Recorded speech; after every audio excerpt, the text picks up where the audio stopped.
大家好，我是东马建辉。今天我们来讲《一拳超人》的210话。上一话讲到饿狼被光头暴打了几个月之后啊，终于收到了神明的加持啊，进化到了前所未有的强度，宇宙万象形态。这一话的开篇简单介绍了一下饿狼的招数原理。饿狼原本修行的流水延岁拳啊，是感受力量流动的招式，然后饿狼本身还具有血人眼一样的高效复制别人武术的能力。最后饿狼直接感悟了宇宙能量的流动啊，开发出了他的终极奥义——全生命体根绝拳，简称断根拳法。我才刚介绍完啊，饿狼直接对光头打出了一招核爆神拳。光头明显察觉啊，这拳和之前的水平完全不同。只见一道白光炸裂，两人的身影啊便消失在了一颗巨大的光球当中。之前那艘烂航母上的工作人员啊都吓傻了，我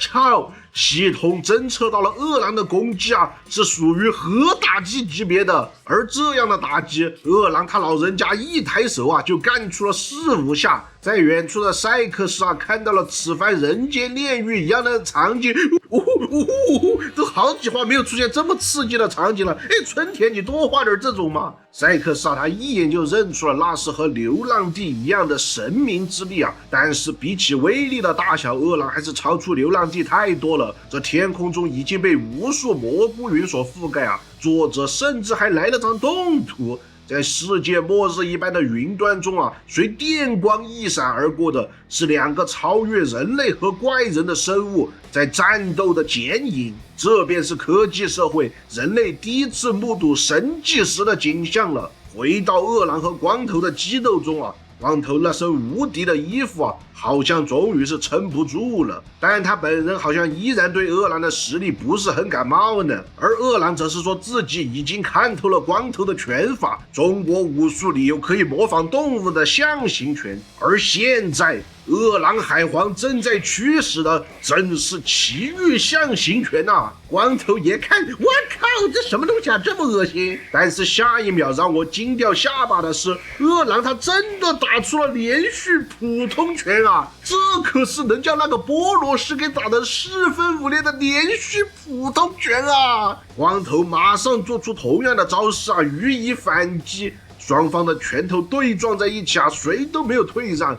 这场激斗所引发的暴风啊，看起来简直像是一个太虚境界的强者正在度9天雷劫一样恐怖。随后两人互相一个交叉拳啊，击飞了对方。光头的不再像之前那样，就算被打到啊，也纹丝不动了。虽然2个人打出的动静是很大啊，但是光头仍然没有受到任何伤害啊，他的动作还是那么的轻松滑稽。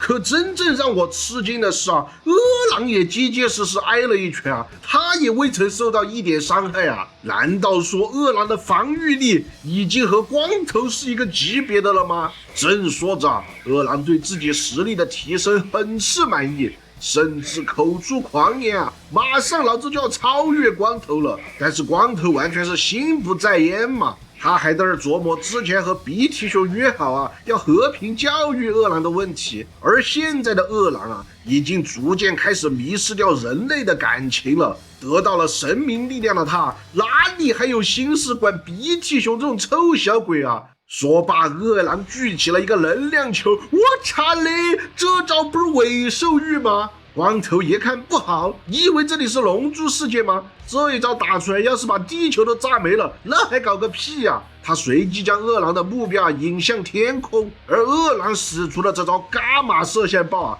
是恒星爆炸才能引发出的宇宙最强爆炸。光头就这样啊，消失在了爆炸的光束中。可怜的地球宝宝啊，居然可以零距离体验恒星爆炸的感觉，我也是没有想到的。一旁看热闹的英雄们啊，还完全搞不清楚天上是个什么情况。正当他们几个人还在这打情骂俏的时候，一个熟悉的身影啊出现在了众英雄面前。比肩神明的饿狼啊，正俯视着支离破碎的英雄小队。他全身散发着超越人类文明所能理解的强大和恐怖，即使是顶尖的 S 级英雄啊，也看不到一丝的胜算。这一刻啊，所有的英雄都被打回了原形，变得像普通平民一样恐惧着四散逃命了。饿狼啊，终于达成了他的终极目标，绝对恶降临。这时呢，虚弱的邦古缓缓地爬了出来，他质问饿狼道：和自己对决的时候，饿狼不是已经取回了人类的自我吗？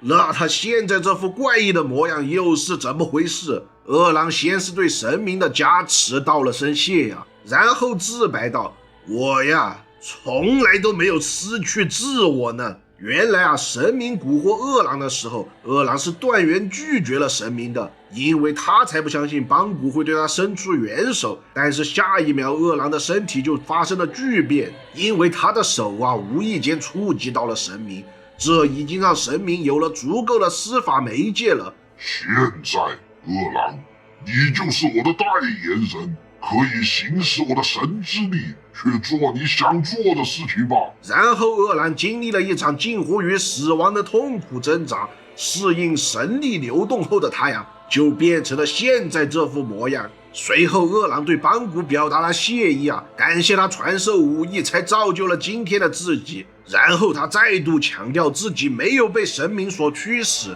接下来他的所作所为啊，都是出自他自己的意志。